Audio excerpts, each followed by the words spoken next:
Instagram teen accounts have automatic protections for what teens see and who can contact them, plus time management tools.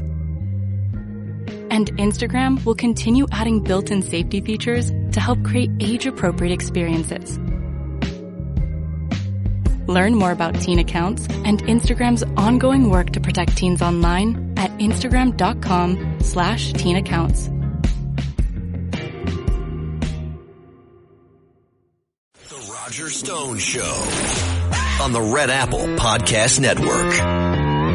And I am Jake Novak in for Roger Stone. This is the Roger Stone Show here for the next 2 hours with you across the country, across the world. And I got a jam-packed show for you. I mean, I know Roger's out, and I appreciate having the opportunity to fill in for him during the week and now on the weekend on this day. But wow, a lot of news to get to. So it isn't about B-team stuff today. You've got to really listen. Going to take your calls, by the way, a couple times during the show. I'm going to give you that number a couple times. And here's the number, 800-848-9222. Call me about any of the major stories that you're interested in. But I'm going to start off with this No Kings rally.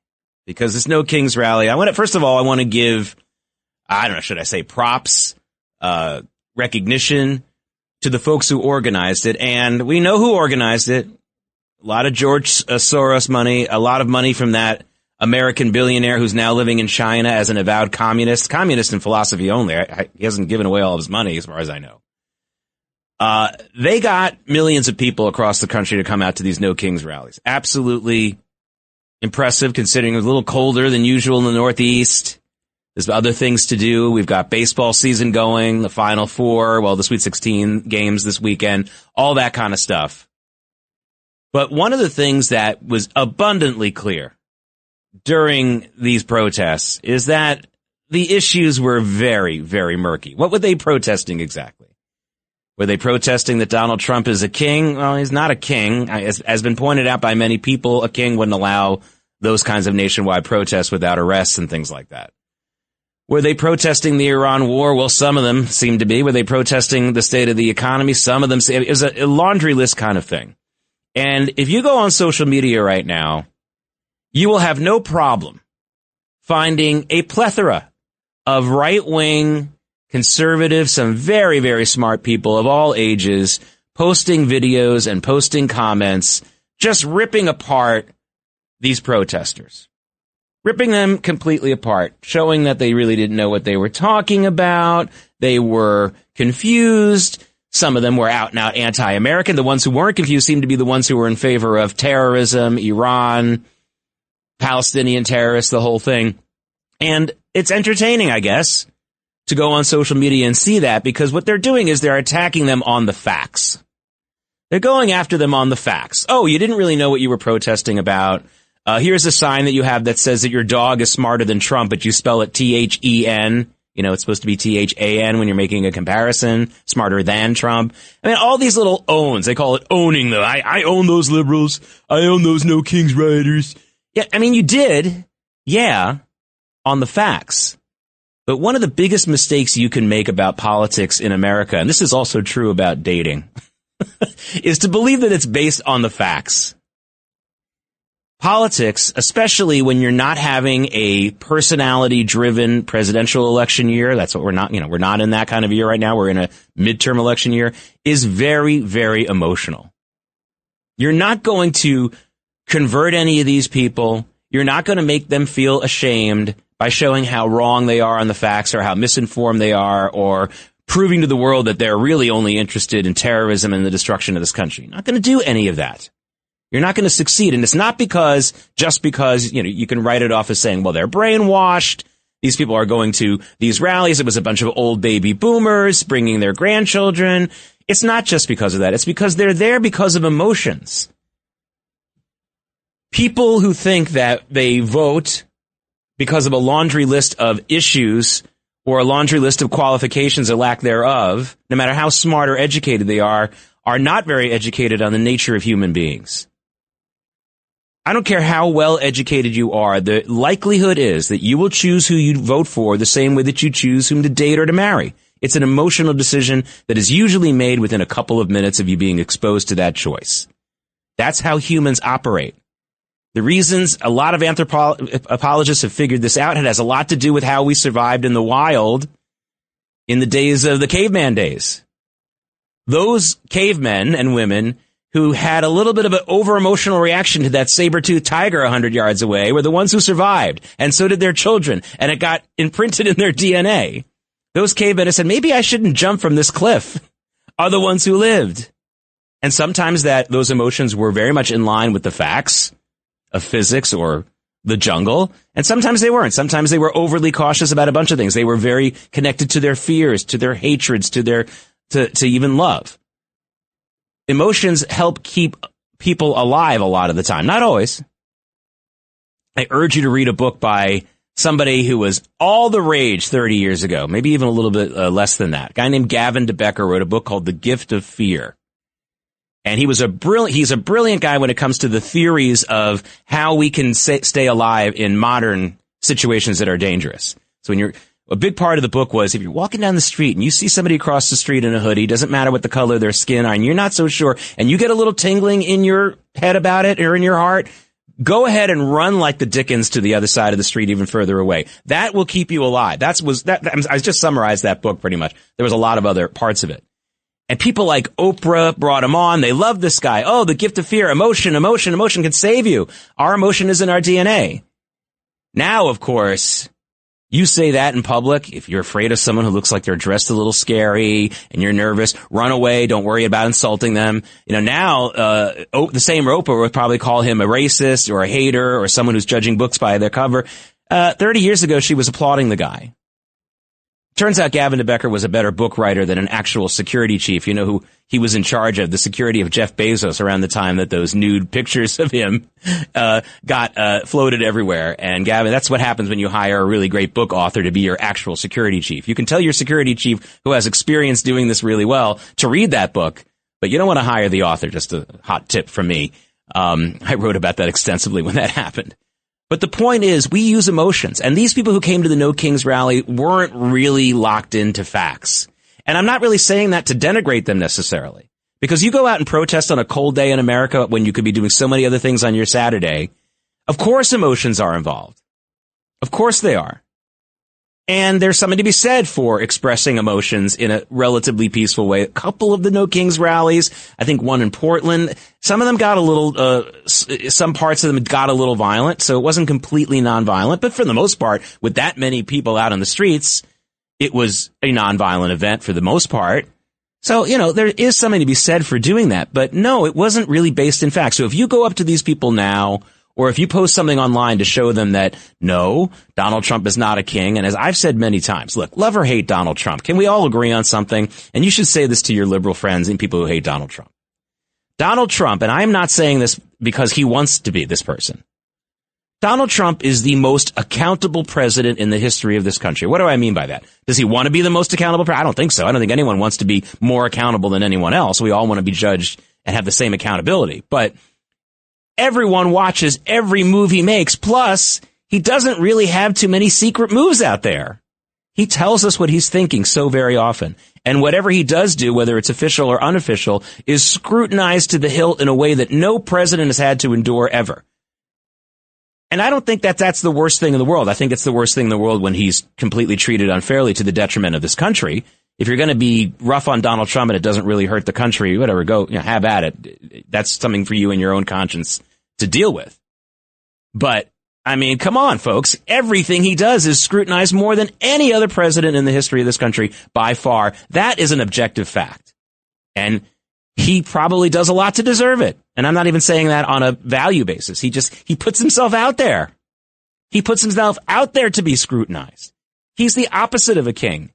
I've been in the news business for 33 years.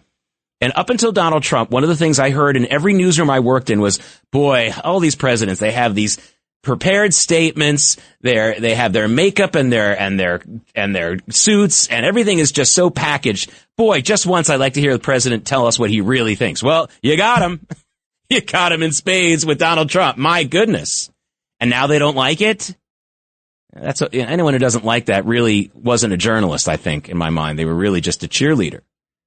Folks, you have the most accountable president in the history of this country, it's not even close. It's not even close. And that's the furthest away from being a king. Kings aren't accountable. Really, the idea of the king, at least in the Western tradition, is the king is really only accountable to God. Then, of course, you had Magna Carta, where they were somewhat accountable to the other parts of the aristocracy. You get where I'm going. But again, folks, this is emotion. This is not based on fact. So if you say this to these folks, you're wasting your time. What you need to figure out is two things. What their emotions are. Is it rage? Is it fear? It's usually one of those two things that people are getting out on the streets. Sadly, people don't really go out on the streets in big numbers for love, for celebration, with the exception of, like, you know, you've seen those films of the end of World War II and people just crammed into Times Square more than they do even on New Year's Eve and everyone was kissing each other. That's rare. Most of the time, if people are getting out on the streets, it's either because of fear or hatred or both. And we need to figure out which one, you know, this person is, these people that you're engaging with is dealing with. And then we need to fight emotion with emotion, not necessarily with facts. I love doing news programs and radio analysis programs where we go into the facts and analysis. That's what I love to do. But if faced with someone who's clearly emotionally engaged, much more than they are factually engaged, then we have to speak to them on the level of emotion. And I don't think that being emotionally engaged is necessarily an indictment. Sometimes it's not warranted. And the facts aren't necessarily going to fix that. You know, people who are clinically depressed, have you learned that it isn't necessarily about telling them, hey, what are you so sad about? That's not going to stop a depressed person from being depressed if they are clinically depressed. I'm talking about needing medication kind of depressed. It's a chemical thing. And all the facts in the world aren't going to change someone who was clinically depressed. We need to talk to these types of people, or at least realize that these people are similar to that. They're dealing with an emotional state right now. And that means two things. Either we respond with also emotional material as well, emotional content, or we write it off and we say these people are emotionally very much charged. There's no changing their minds about a number of things, and we're not going to get anywhere. All right. I'm Jake Novak in for Roger Stone here on The Roger Stone Show. Going to be taking calls in a few minutes. The number is 800-848-9222. When we come back, though, I'm going to talk about how we should fight emotion with emotion and why in this midterm election year, if you're interested in fighting for the country. We'll be right back. The Roger Stone Show on the Red Apple Podcast Network.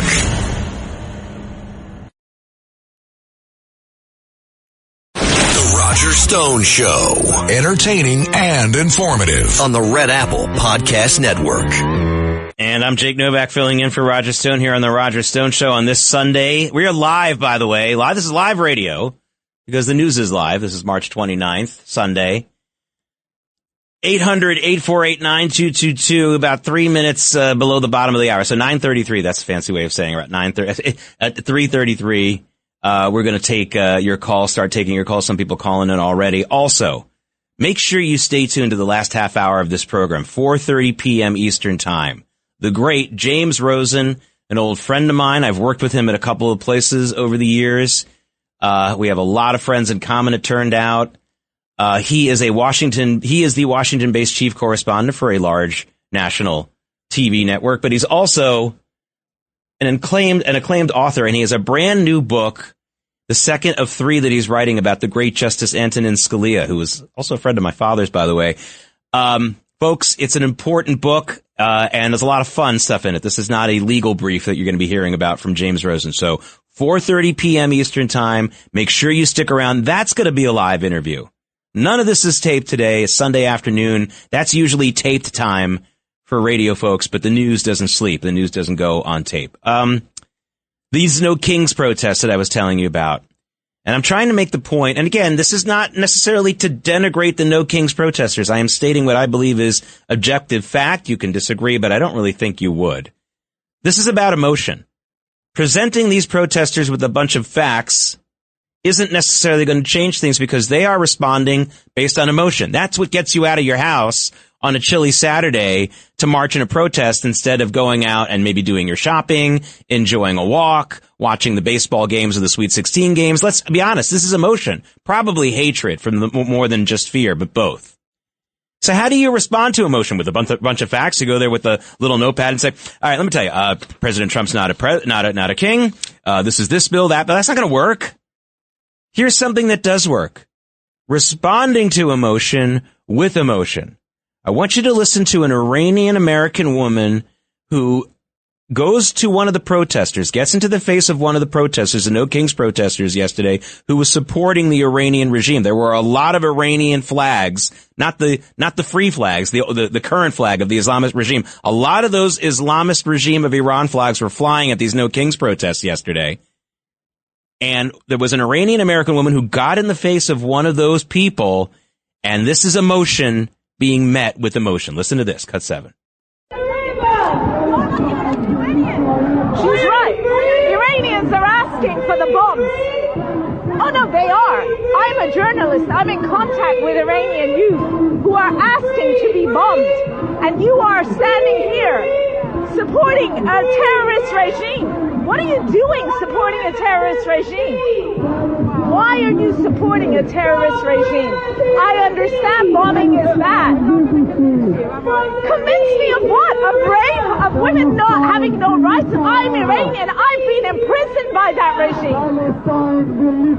This has got nothing to do with Palestine. This is about a terrorist regime in my country. I can't even go to see my father's grave. I left as a refugee. You should think about it. You hear that? That was emotion being met with emotion. These people are shouting about Palestine, saying they support Iran in a war against the United States and with the United States. And you have this Iranian American woman the thing that really almost brought tears in my eyes, she's talking about how she can't even go to visit her father's grave because she'll be grabbed up if she goes to Iran. And she was oppressed there. Women are raped there. And you can't just read that off a list of bullet points, especially if it's somebody like you or me who haven't personally experienced it. This woman has experienced it. You have to meet emotion with emotion or decide not to engage in the first place. If you don't have the emotional level to match someone who is clearly emotionally invested in something, then either you have to ignore them or bring some emotional strength that you have on something else. That's how that works. All right, we're going to get to your calls after this break. Again, the number 800-848-9222. I'm Jake Novak, in for Roger Stone. The Roger Stone Show on the Red Apple Podcast Network. The Roger Stone Show. Entertaining and informative on the Red Apple Podcast Network. I'm Jake Novak, in for Roger Stone. Welcome to the Roger Stone Show, and this is a live radio broadcast because the news never sleeps, and apparently neither do I.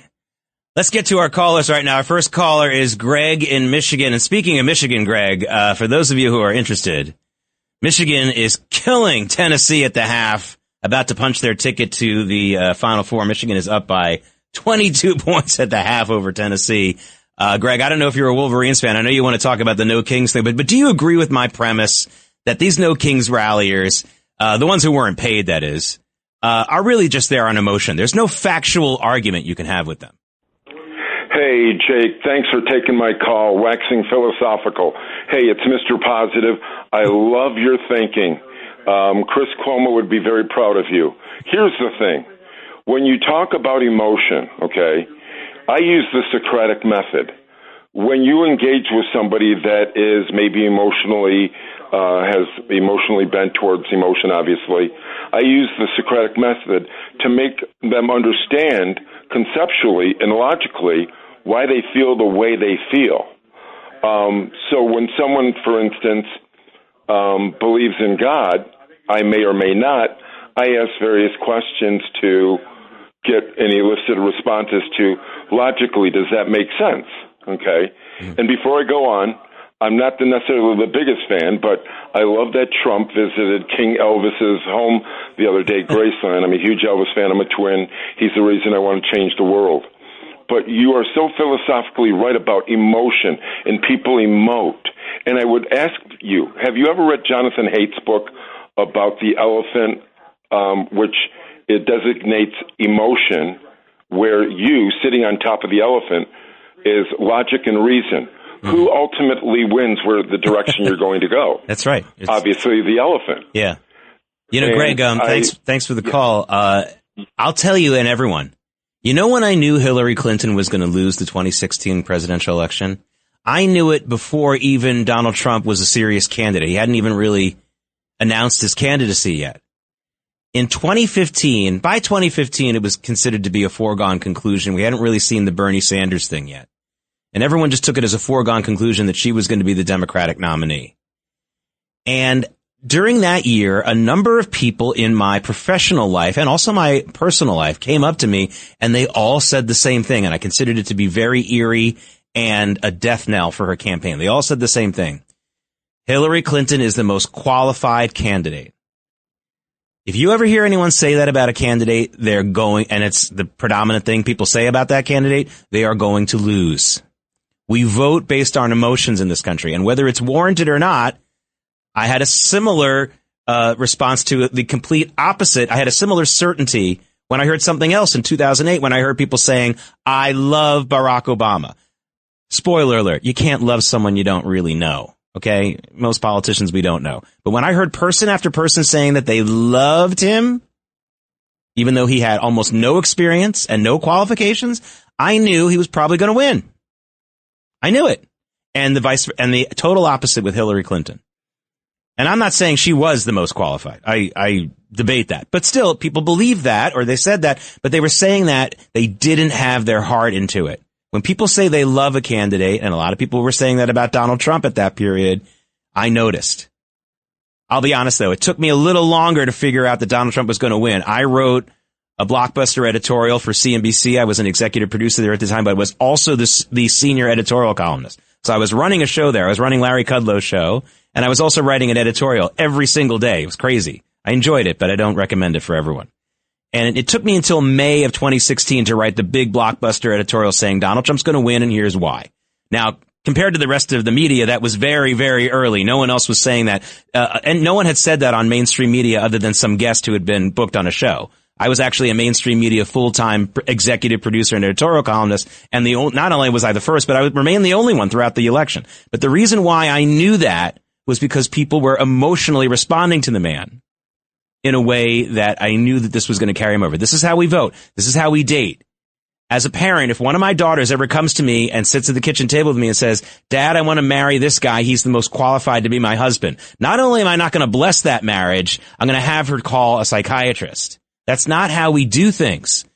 We vote in a similar way that we date. And for the most part, there isn't much changing that initial response we get to someone after the first 5 minutes. I can only think of one time in my entire life where my initial response to a politician, I ended up changing it.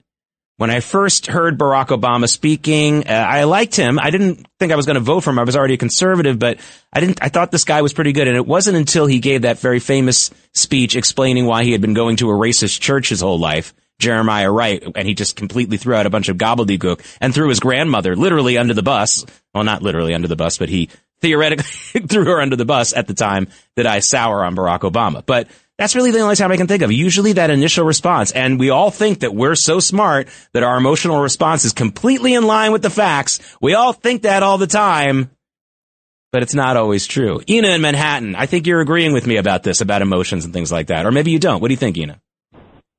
Thanks for taking my call, but unfortunately, I'm not agreeing with you because Sigmund Freud, I read Sigmund Freud, and that's not what, if I recall, that's not what he said, emotion.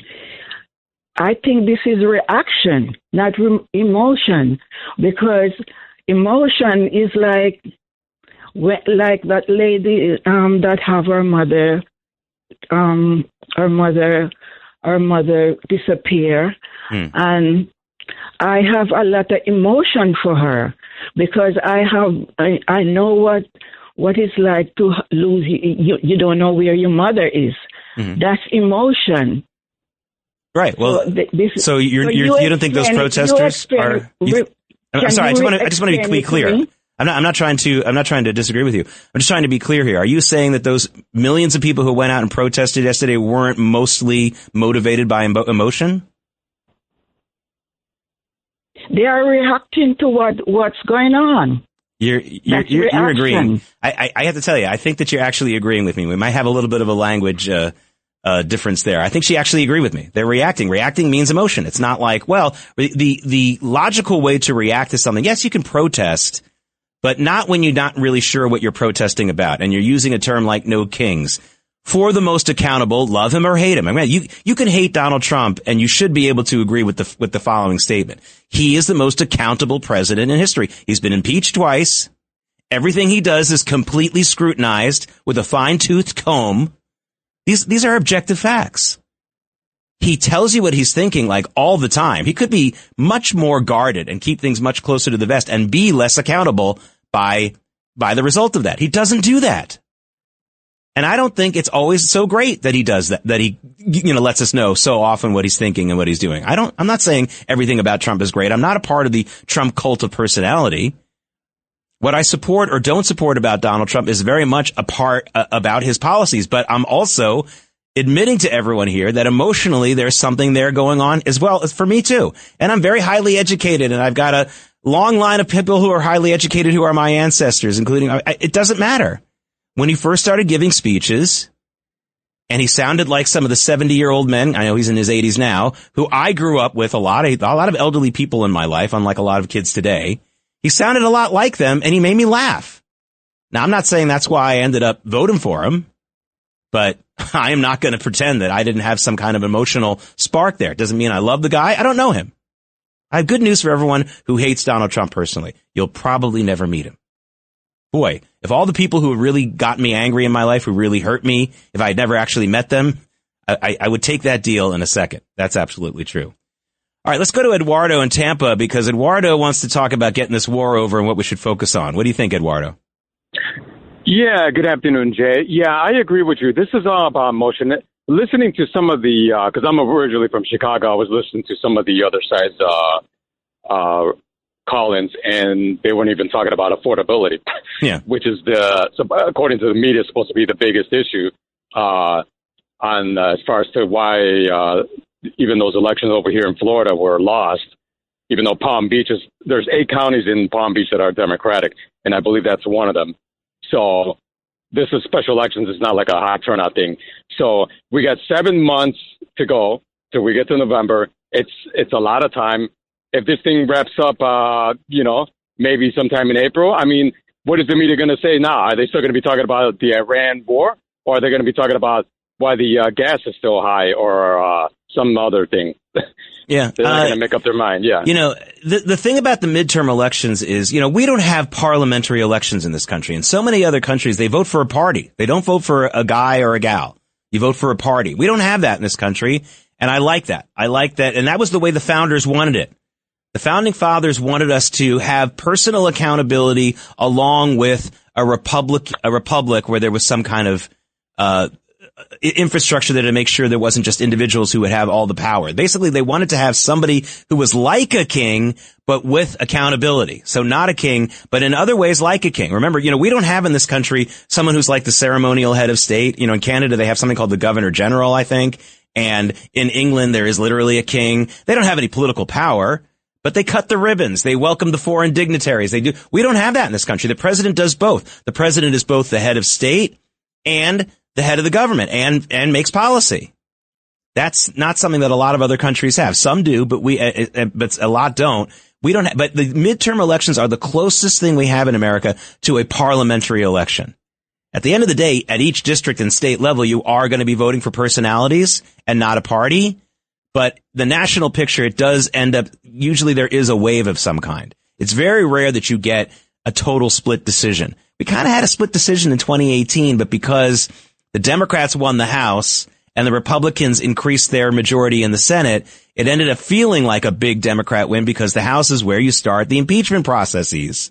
And that's why Trump was impeached twice, because that group that came in and took over the House for the Democrats and after the 2018 election decided to make impeachment their top priority. And that's what they did. I don't know how that helped the country or not, but that's exactly what they did. All right, let's talk to Rhonda right now in New Jersey. She wants to talk about Ilhan Omar. So do I. Rhonda, what do you got on her? Yes, I have, speaking about emotion, I feel very emotional about this topic, that why isn't she being extradited to Somaliland? They're saying this African nation is telling the United States, we'll take her because of all this fraud. Why is the United States allowing this white-collar criminal to still reside in America and get funding, our taxpayer dollars, and be a member of Congress? That's number one. And number two, also Jayapal, part of her crew or the squad, is asking for reparations for illegal aliens. So where do we draw the line, and what can be done just to stop this farce? You know, I think it really, the points you're bringing up are examples of what we're talking about, this overarching emotion story here. You know, if you take away the names Donald Trump and Ilhan Omar and the other, and Jayapal, the congresswoman you talked about, and you just say to anybody in America, take 10 people and say, should we have people in this country illegally? If they've committed another crime, shouldn't they just be immediately deported, even if they haven't committed another crime? When those polls are conducted, and they are, by the way, overwhelming numbers say yes to all those questions. But when you start saying Donald Trump, and suddenly people are willing to cut their own noses off to spite their face. This is the burning down of the country. Yeah, they don't belong. They broke the law. In the 1950s, I know this was overboard against the communists, the McCarthy era, but again, this country wasn't like it is now in the 1950s, and they're just walking away, and our democracy is going to eat us up if these representatives, we have enemies of the state in our soup bowl.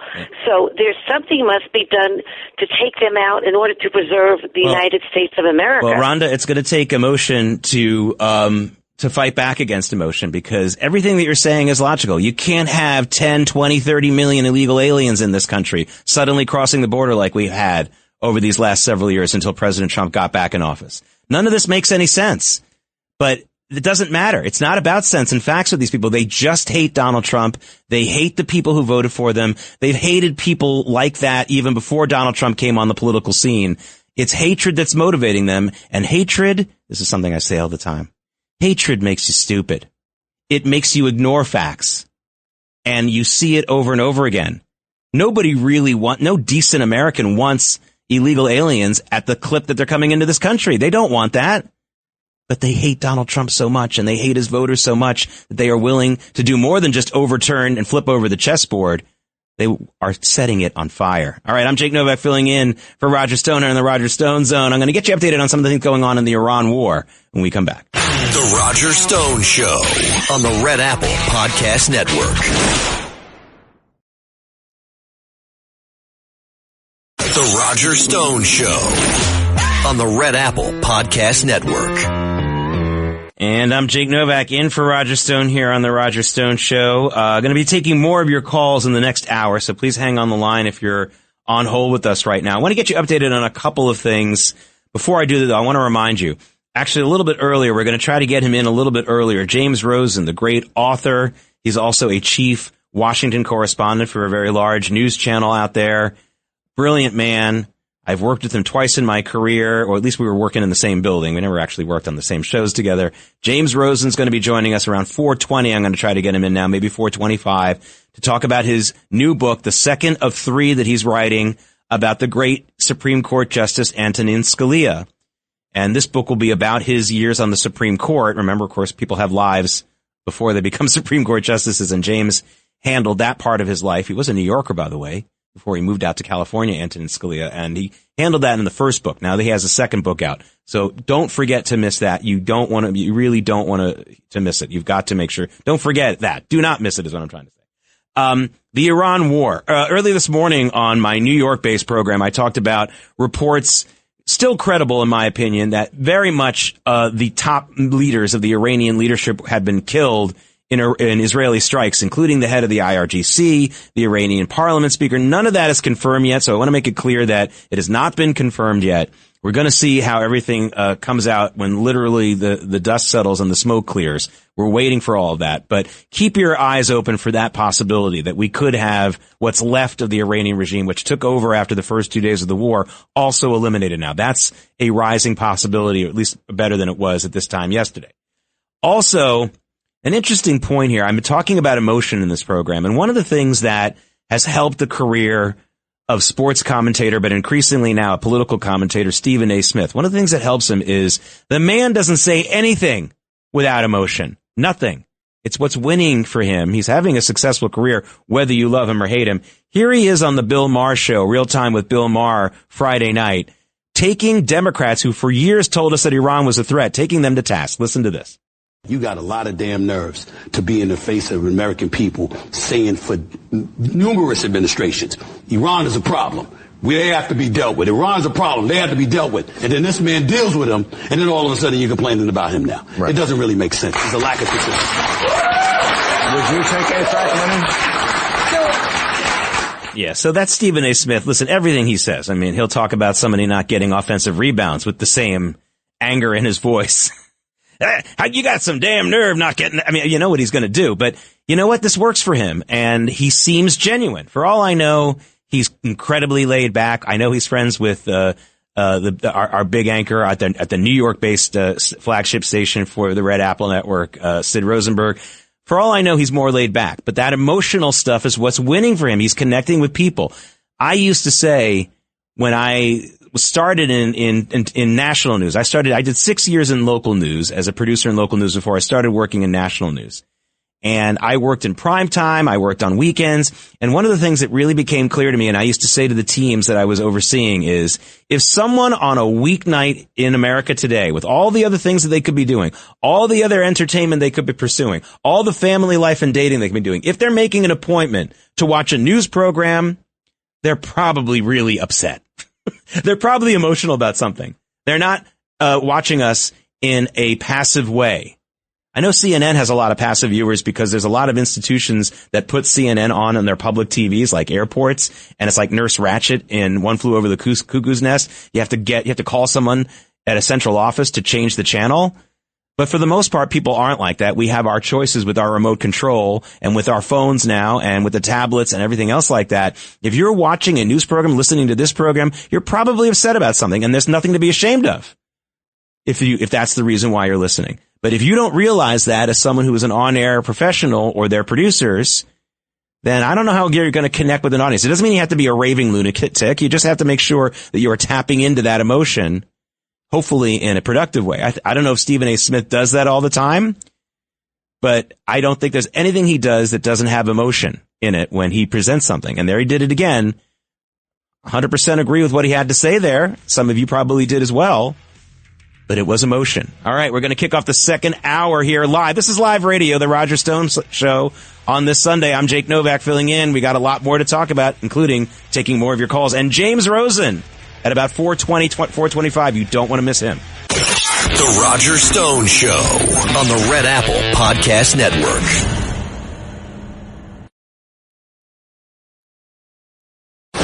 Roger Stone Show. Entertaining and informative on the Red Apple Podcast Network. I'm Jake Novak filling in for the Roger Stone Show. Thank you so much for joining us.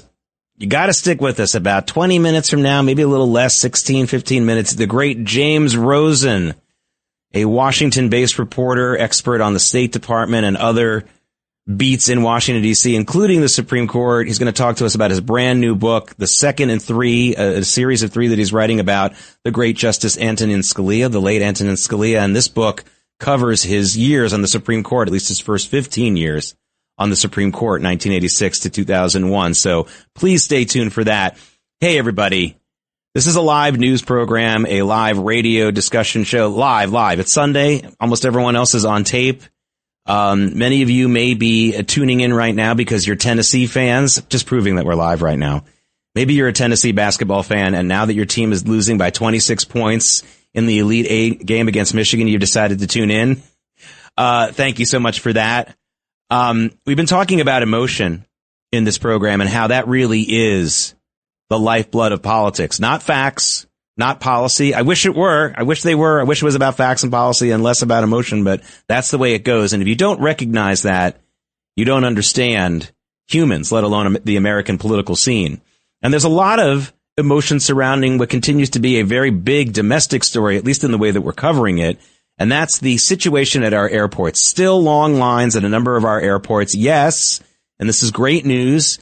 those ICE agents, not the ICE agents, the TSA agents will be getting paid for the first time in more than 6 weeks. Tomorrow, they should be starting to get their paychecks. Probably a lot of them get direct deposit, whatever it is. And you certainly would hope or believe that those TSA agents who haven't been showing up, while they don't get paid, and I don't really know how you can blame them for that, will be coming back to work and we'll start getting those lines moving faster. Remember, it's been a very spotty situation. Some airports are good one day and not the next. It seems to go from place to place. But look, there have been people who've been really suffering with this. Now, there was a poll put out by my friend Scott Rasmussen at Neapolitan Research that showed that only 2%, actually fewer than 2% of Americans say that they've been personally affected by these long TSA lines. But you got to remember what 2% we're talking about here. Wealthy people, politically connected people, the kind of people who are going to call their congressman, call their senator, call the news stations and do things like that and have a little bit of clout behind them. But we've been talking about emotion, and I want you to listen to what some of the ICE agents who have been working to help get those lines moving as fast as they can. They're not as skilled as yet as the TSA agents necessarily, and it hasn't been working at every airport. It has been working at a number of them. But the ICE agents who come to work every day at these airports, we're seeing more and more instances of people coming there just to accost them. I'm sure you can hear the emotion in this soundbite here. This is cut 3. Listen to this. No thoughts. You guys are the foot soldiers of a fascist regime, right? Is that not what it is? Is that funny? Is that funny? Yeah, I mean, so two emotions there. The incredible hatred and emotion of the person yelling at the ICE agents or speaking up to them, and the ICE agents responding with an emotion of their own, which is ridicule, laughter, humor. They don't really think it's serious. They're right to laugh at him, I think, but that's what's been going on. Now, I want you to hear some of the emotion here in this fascinating clip from an interview earlier today on ABC News. Jonathan Karl, certainly no friend of this administration, certainly no friend of the Republican Party, is interviewing Chris Van Hollen. He's the Democrat senator, one of the two Democrat senators from Maryland. And Jonathan Karl takes him to task and puts the blame squarely on him and his party for the continuing partial shutdown. Listen to this. I guess what's confusing here is you have fought and blocked the funding for the Department of Homeland Security because you object, as you just outlined, to what ICE has been doing. And you wanted to force changes. And yet, the only thing that has been assured throughout all of this is that ICE already has the money. Because as you said, $75 billion passed in the budget bill last year. So you're holding up the entirety of the Department of Homeland Security because you object to ICE and you want changes to ICE. But through it all, ICE continues to have the money it needs. John, we're not holding up all of the money for all the Department of Homeland Security. That's just a false statement. We have said repeatedly, we should fund TSA, we should fund FEMA, we should fund the Coast Guard. We are not prepared to give ICE another $10 billion on top of the monies they already have and are using in many of these lawless operations. We're not going to give them another $10 billion unless they make fundamental reforms, that $10 billion, you're holding up everything else for the killing of American citizens. And fighting over that additional $10 billion, you are holding up the rest of Department of Homeland Security. We're not holding it up. I mean, you're saying, no, John, we're not holding it up. We have now voted 10 times. Right, but you're holding up unless it doesn't include money for ICE. That's just a fact. I haven't heard a Democrat get that kind of pushback on facts from a mainstream media show like Jonathan Karl's in a long time. That's what Republicans get every single time. I have to remind you, that was Chris Van Hollen, who's not just a Democrat, but a pretty left-wing Democrat. By the way, according to the Wall Street Journal, he's leading an effort along with Chris Murphy from Connecticut to try to get rid of Chuck Schumer because they don't think he's liberal enough. And that's Jonathan Karl just continuing to interrupt him, I think, pretty respectfully. But that's the kind of treatment that Republicans get on these programs. And let me tell you, that's rooted in emotion, too, even though Karl's strong on the facts there. Jonathan Karl's strong on the facts. That sounds like the response of someone who had to wait on a long TSA line himself in the last few weeks. I would bet a lot of money that Jonathan Karl got stuck on one of those long lines in the last few weeks. Probably a very good bet. So, look, folks, emotion plays a big role in these things, even when your jumping off point is very factual, like Jonathan Karl's was there, making it very clear that the Democrats are the one who keep this shutdown going. They have refused to get, until President Trump signed that executive order on Friday, they were the ones who were refusing to get those TSA agents paid because they wanted to punish ICE. This is objective facts. This is an objective fact. It's not really up for debate. You can debate whether they're justified in doing it, and that's fine. But Chris Van Hollen was trying to push an alternative reality, and Jonathan Karl, for once, pushed back on him. My goodness. I mean, really. It's about time. Now, I want to get to some of the callers right now. Tony in Clifton, New Jersey, you say it's the Democrats who want to be kings, and I have something to say about that, but you get the first word here. Well, I do. Hi, Jake. Thank you for taking my call. I do want to say that Democrats are actually the children of Lenin, who really always talked about the proletariat, which is the people who don't own things, and the bourgeoisie, the people who do. And they are, even in their antics in the House, meaning holding government funding hostage, they're always trying to get that leverage that they are the owners of everything. When in fact, people in Congress and the House who don't own anything, people like Ilhan Omar, are trying to get everything out of us. So I think it's No King's Day is such a farce, and it's such a socialist Marxist. Yeah, and what's the emotion that the Marxists, that the Bolsheviks, led by Vladimir Lenin, that's the one you're talking about, not John Lennon, by the way. You're talking about Vladimir Lenin. Vladimir Lenin was working on the emotion of resentment. By the way, people often conflate. That means mix up. That's a fancy word. People often conflate resentment with jealousy. Jealousy, in my opinion, can sometimes lead to some very good things. If I see that my neighbor has a really nice lawn and does a really great job of taking care of it, and I'm a little jealous of that, and that inspires me to do the same with my lawn, that's a good thing. But if I resent him over it and all I have is resentment, I might, in the middle of the night, go and throw some acid on his lawn. Resentment doesn't lead to good things. Jealousy can sometimes lead to good things. The reason why I made the joke about Lenin is my father, teaching a philosophy class to very, very young students about 42 years ago here in New York City, was talking about Lenin and his communist ideology. And one of the students raised her hand and said, "I didn't know John Lennon was a communist." To which another student who was much better educated said, "The professor is talking about V.I. Lenin, the leader of the Bolsheviks, not a British pop singer, you ignoramus." Different spelling, by the way, Lenin on Vladimir Lenin. But all kidding aside, you don't have to go back as far as Lenin, though, Tony. We can also be talking about the fact that the Democrats might want to try democracy. The last time the Democrats had a real primary for president was 2008, when Barack Obama edged out Hillary Clinton. That was a fair and square race in their primaries. Now, in 2012, he was the incumbent, so of course it wasn't really an open race. I'm not going to blame them for that. 2016, they stacked the deck in favor of Hillary Clinton and pushed out the Bernie Sanders voters, right? 2020, after Joe Biden was the man they wanted, the DNC wanted, they decided to let him run and see if he could win it on his own. He couldn't. He lost the two primary, the first caucuses in Iowa, which, by the way, they never actually gave us a result. They muddied that. Then he lost in New Hampshire badly, and then they decided, okay, nobody else can run against Joe now. He can't beat anybody. We'll have to have him run against nobody. And then in 2024, they just give it to Kamala Harris and push Joe Biden out. The Democrats ought to try democracy. They might like it. They might not.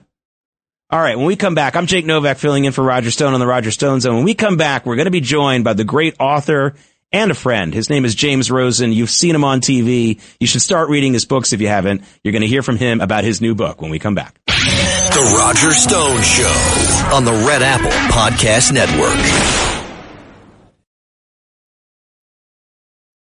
The Roger Stone Show. Entertaining and informative on the Red Apple Podcast Network. Welcome back to a live broadcast of the Roger Stone Show. I'm Jake Novak filling in for Roger Stone, and you are in for a major treat right now. This is a segment I've been wanting to do for a long time with James Rosen. He is the senior Washington correspondent for a major national television news channel. He was also at Fox News for many years. He and I worked together, and this is where I first met James about 30 years ago at a station here in New York called New York One, a local television station that has good political coverage, or at least extensive political coverage. James is also an author. You should read all of his books, but he has a brand new book out called Scalia, the Supreme Court years 1986 to 2001. And James, I want to start from the beginning of the Supreme Court years because June 19th, 1986 was, as we say in this business, a big news day. I had a final exam that day. I came home early because we just had the exam, not a regular day of sessions. I turn on the TV and I see President Reagan is announcing the retirement of Warren Burger. He had been the Chief Justice of the United States. By the way, that is the title. It is not Chief Justice of the Supreme Court.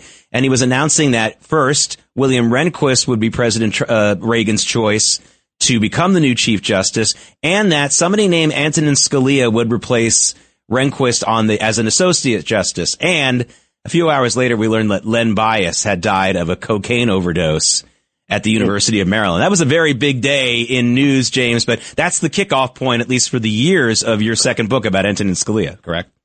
Well, great to be with you, Jake. You're very kind to have me on. The new book is called Scalia, Supreme Court Years, 1986 to 2001. And this covers the first half of Justice Scalia's momentous tenure on the Supreme Court, nearly 30 terms. So this is the first half of it, and it ends with the national trauma of Bush v. Gore. It starts from his first day on the job. These are, and of course, this is the second installment in a 3-volume biography of Justice Scalia. The first volume came out 3 years ago. It was called Scalia Rise to Greatness, 1936 to 1986. And it ends with him taking his seat on the Supreme Court. These books are not just written for lawyers. I'm not a lawyer, and I wrote the thing. And they're a lot of fun because Scalia was so lively and funny. And they tell us in broadcast school, and you know this, Jake, never to correct the anchor or the host, but in the interest of historical accuracy, I feel compelled to mention that the famous announcement in the White House press briefing room, which completely took the press by surprise, of the retirement of Chief Justice Burger and the appointment of Justice Rehnquist to succeed him, and of Judge Antonin Scalia to succeed Rehnquist, by President Reagan occurred on June 17, 1986. Okay. I'm not sure what day Lenny Bias left us, but in any case, at the first day of being on the job, the reader, you see going into the Supreme Court and looking around you, you see it through Scalia's eye sockets. What was it like to be a justice for the first day? What's the building like? What's it like to walk around there? And I had access to so many documents that have never been published before, among them Scalia's private correspondence. And he wrote to a friend shortly after his first conference.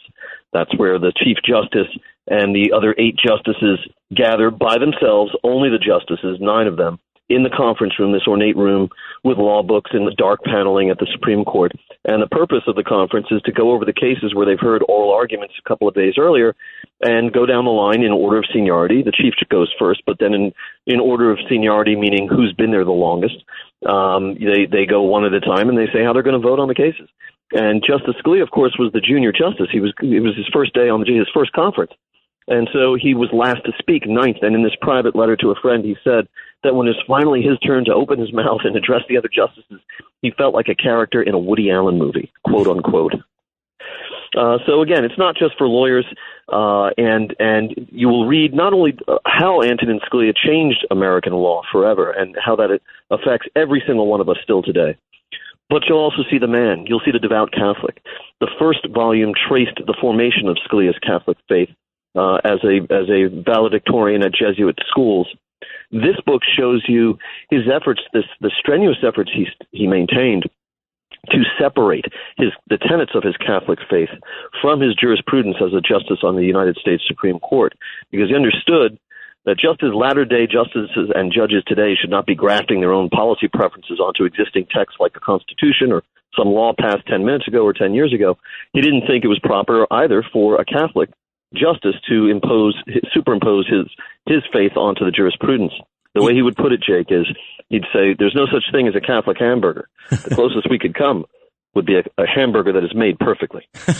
It's so serendipitous that you mentioned that part of his real convictions as a justice, because we're about to be joined, on some of these stations by former Governor Andrew Cuomo. And at about the same time that Scalia was going through this from what you could say a conservative side, Andrew Cuomo's father, Mario Cuomo, when he was governor, made a very famous speech at Notre Dame, quoting St. Thomas Aquinas correctly in Latin, I might add, talking about the same thing. How could he separate his Catholic faith from his duties as governor, et cetera, et cetera. These are the kinds of debates we were having in American society about political philosophy at that time. I don't know if the 80s were a better time or not. Obviously, I'm being a little nostalgic, but it's quite impressive in any way that you look at it. James, we're going to go to a break. We're going to come back and talk a little bit more about this book because you got to get it. It's the second in 3 books. James Rosen is doing the Robert Caro, devoting a lot of his life to one man, and we're going to get back to that when we come back with James Rosen. The Roger Stone Show on the Red Apple Podcast Network. The Roger Stone Show on the Red Apple Podcast Network. And I'm Jake Novak filling in for Roger Stone. On the line with us is James Rosen, continuing our interview. And James is the author of Scalia, Supreme Court Years, 1986 to 2001. That's the new book, the second of 3 that he's going to have out for us by the end of this endeavor. And James, you made the point. You are not a lawyer. This is not a law book. This is not going into the specifics of each and every case. A lot of this is the personal stuff, the emotional stuff that this entire program actually has been talking about. And I found it compelling that you have quite a bit in this book about 2 other justices in the court who, shall we say, did not treat Scalia very nicely. So there's maybe 3 if you count them all. And this book, as you mentioned, is called Scalia, Supreme Court Years, 1986 to 2001. It's the definitive biography, and this covers the first half of his momentous nearly 30 terms on the Supreme Court, and it ends with Bush v. Gore in 2001, the aftermath. And it does go into his relationships with the other justices. Scalia was basically, when he came to the court in 86, he found it to be a sort of intellectually incoherent place. And he enforced rigor on it through his philosophy of originalism. That is to say, when a judge is doing their central business, which is interpreting the law and telling us what the law means, you shouldn't adopt some living constitution model where the text expands to include new meanings. You should be bound by the original meaning as it was widely understood at the time, when the Constitution or any given law enacted since was enacted at that time, whatever meaning it had at the time. And that's the most honest kind of judge. And there were people on the court at the time like Sandra Day O'Connor, William J. Brennan, Harry Blackmun, the author of Roe versus Wade, who didn't like that philosophy because it cuts down on the power of the judge. If the judge is bound by what the law meant at the time and isn't free to graft his or her own latter-day policy preferences onto that text, then the judge, the power of the judge is quite limited, and that's the very limited view of the power of judges in a separation of power system that Scalia held. They didn't like being taken into account.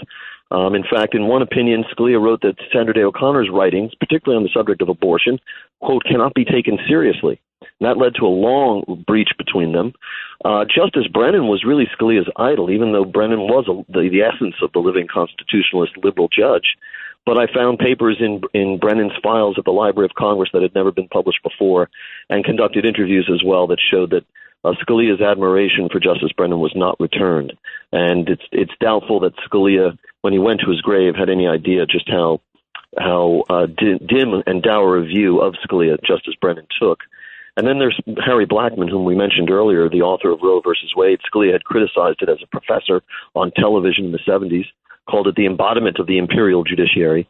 And Blackmun wasn't looking forward to it when Scalia joined the court. And I found evidence or my researcher, I should say, found evidence in Blackmun's papers that showed that Blackmun's clerks kept up a secret written vendetta against Scalia and his clerks, including branding them as Federalist Society members as though that were somehow a scarlet letter, in writing, and in a way that Blackmun never discouraged, but to the contrary, egged on with his own written comments that were denigrating of Scalia and his clerks, of people who are now very accomplished. Some of them, one of those targeted, for example, was Christopher Landau, who is today the Deputy U.S. Secretary of State under Marco Rubio, or John Manning, Dean of the Harvard Law School. And it was really kind of a shameful exercise by Blackmun and his clerks, and it showed that they kind of were gunning for Scalia when he got to the court. All of that is, and how he coped with all of this. Again, in memoranda and correspondence that's never been published before, where you get to hear Scalia's own voice taking these people on.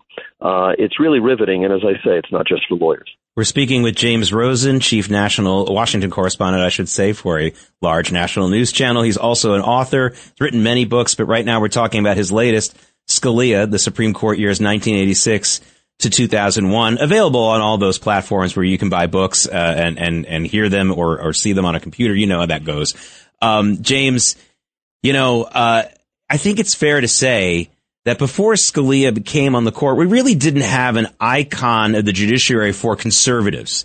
We certainly had an icon for modern-day liberalism in Earl Warren, who was not on the court at the same time as Scalia, but he was the one who came down with the Miranda decision, a number of other decisions that are icons or major benchmarks, landmarks for liberal thought in this country. Yet then you had Warren Burger as the Chief Justice, who was very much a centrist. I mean, that was his real calling card. And then you had Scalia, who was never Chief Justice of the United States, but certainly became the icon of conservative. And there have been many that have followed since him. Now we have people like, we've had Clarence Thomas, we've had Justice Alito. But before any of those could come around, you had to have Scalia. Scalia was the one who created this mold. Am I right? One notable omission in that recitation is William Rehnquist, who for 15 lonely terms from 1972 until his appointment to the Chief Justiceship in 1986 was the sole conservative on the court, and who wrote in solo dissent. That means in cases where he was dissenting 8-1, so many times, 54 times in those 15 terms, that his clerks actually gave him a Lone Ranger doll. But Rehnquist did not really, apart from his conservatism, he didn't really belong to originalism as a philosophy. And Scalia was the first to bring that to Supreme Court jurisprudence. But in that whole period of the 70s and 80s, as Scalia's star was rising, the dominant intellectual force in conservative legal circles off the bench off the Supreme Court was Robert Bork. And everyone thought that Bork was going to get there first to the Supreme Court before Scalia. Ultimately, the Reagan administration made a very savvy decision to pair the elevation of Justice Rehnquist, who was a controversial figure, with Scalia's nomination, because Scalia was the first Italian-American appointed to the court and had a winning personality, and it was foreseen that he would basically sail through. Bork, not so much. And, of course, we saw how it went when Bork was nominated as the next judicial nomination at the Supreme Court after Scalia. And there's a chapter in that and how the relationship between the two men of Scalia and Bork never really recovered from this sort of entwinement of their personal lives and their ambitions and the law itself. You're listening to James Rosen, and James, this is the two things we've just talked about. We talked about many things about your book, but we've heard about the justices in the court who resented Scalia and in some cases even plotted against him. And we're talking now about Robert Bork resenting him eventually after he didn't get on the court. Boy, it's a lot of personality.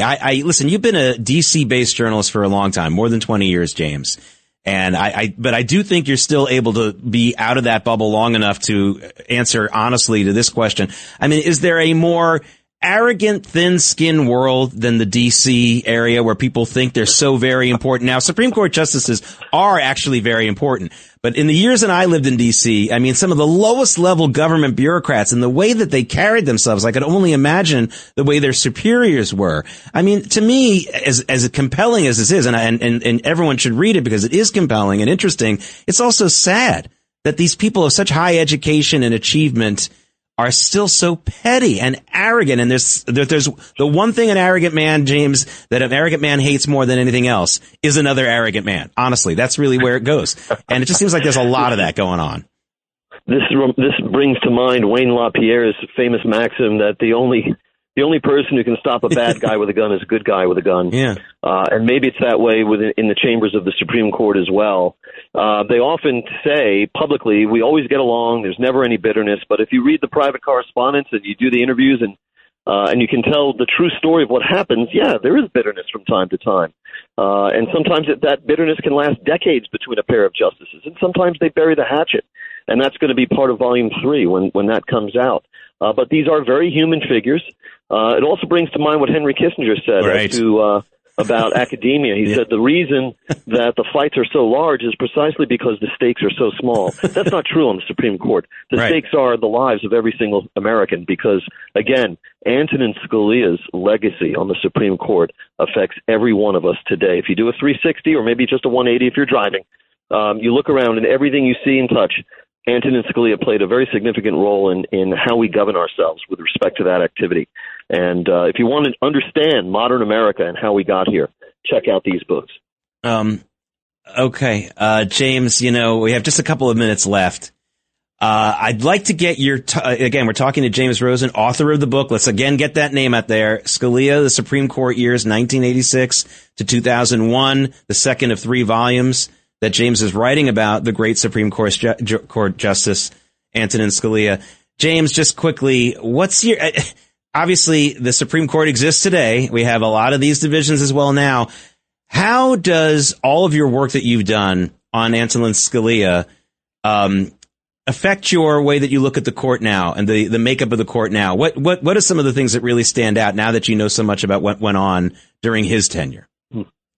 Well, I had an opportunity to interview a number of the justices for this project over the years, most recently Justice Alito in Chambers about a year ago, and I published an op-ed in Politico magazine to promote this book on the day that it came out, February 10. And after our segment, I'll link to it on my X feed, which is at James Rosen TV. And I wanted to know from Justice Alito, who, of course, wrote the Dobbs opinion, which overturned Roe versus Wade after 50-plus years on the books. And was there a direct line, a connection between Antonin Scalia as a professor arguing against Roe versus Wade on PBS programs in the 1970s and in his concurrences and dissents in the abortion cases that came before the court in the 80s and 90s, the Webster and Casey cases? Is there a direct line from all of that to Dobbs? And Justice Alito told me absolutely there is. He said, I flatter myself to think that had Nino written Dobbs, he would have written it just as I wrote it. And he even told me that there was a model of sorts that he looked to for an originalist opinion on the subject. And that was Scalia's majority opinion in D.C. versus Heller, in which the constitutional right to own a handgun was enshrined in 2008.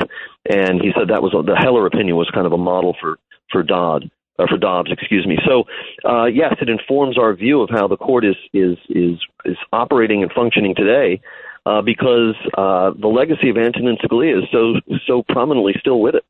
Yeah, it's amazing how there is that tradition, that legal tradition. It sounds very much like the rabbinic tradition in Judaism, and also in the Catholic, in the Catechism and in canon law.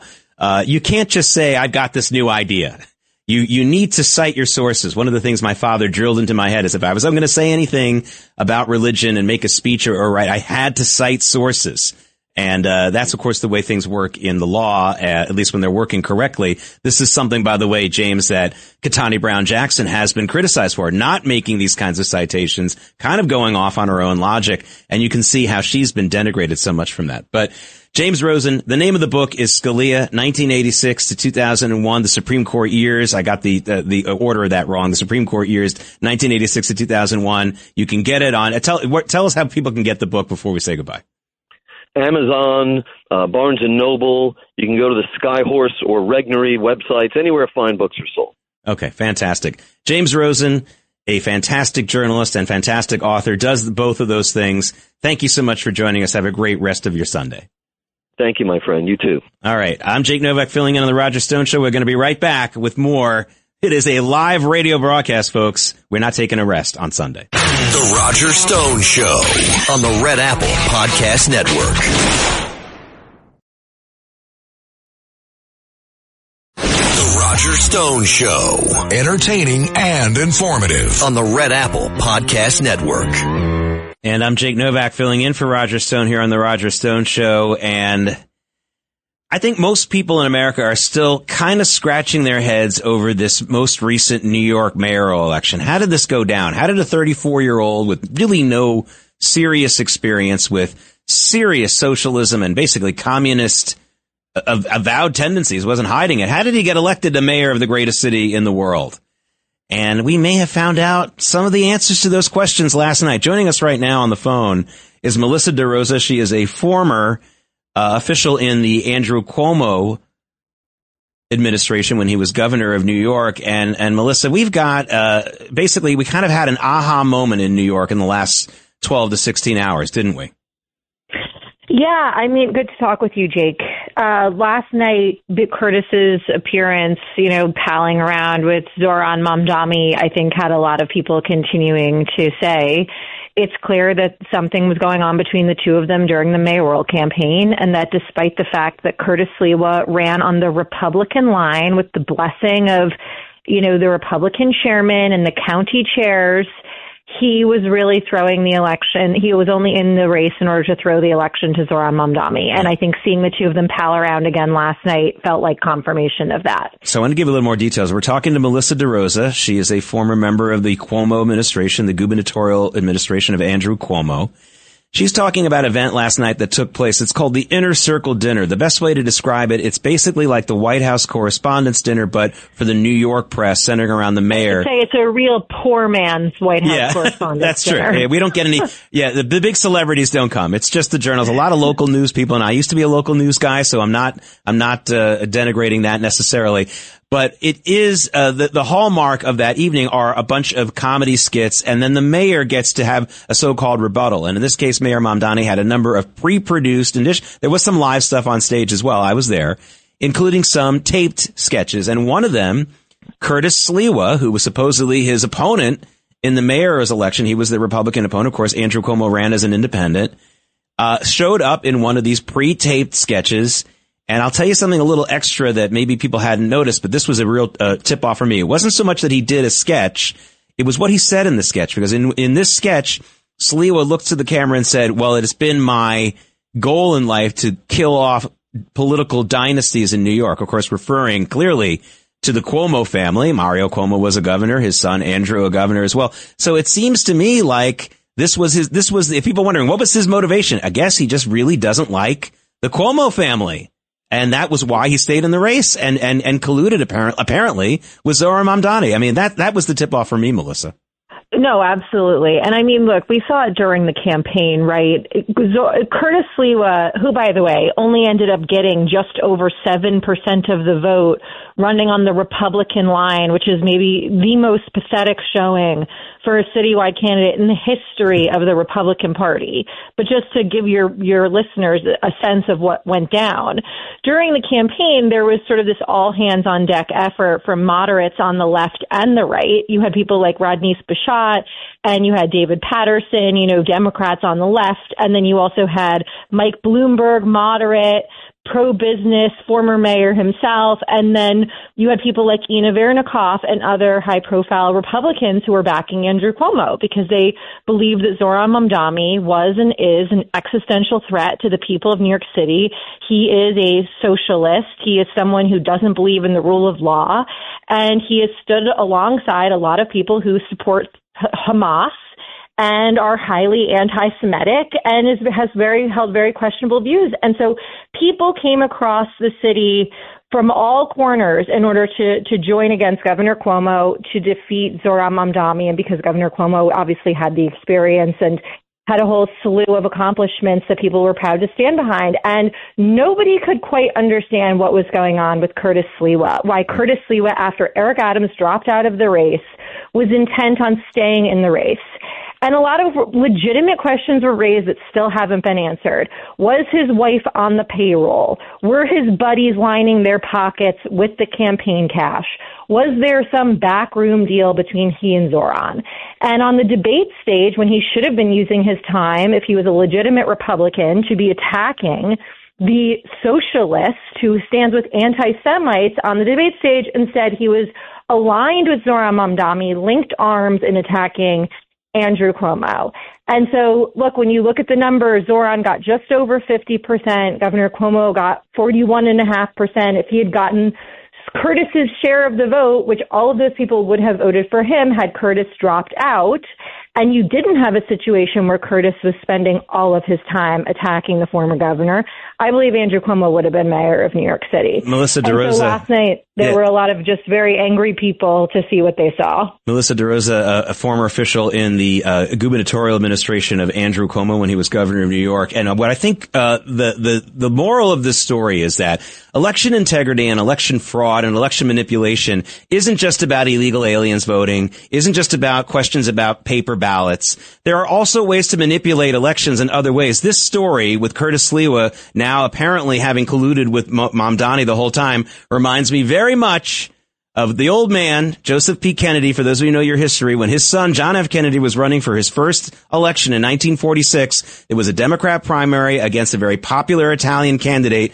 Joseph P. Kennedy got a guy with the same last name to join that race, the same Italian last name. They split the vote between them, and the rest is history. There's a lot of ways to mess with elections. I'm Jake Novak. I've been filling in with Roger Stone on The Roger Stone Show. Have a great rest of your weekend. Thanks for listening to The Roger Stone Show.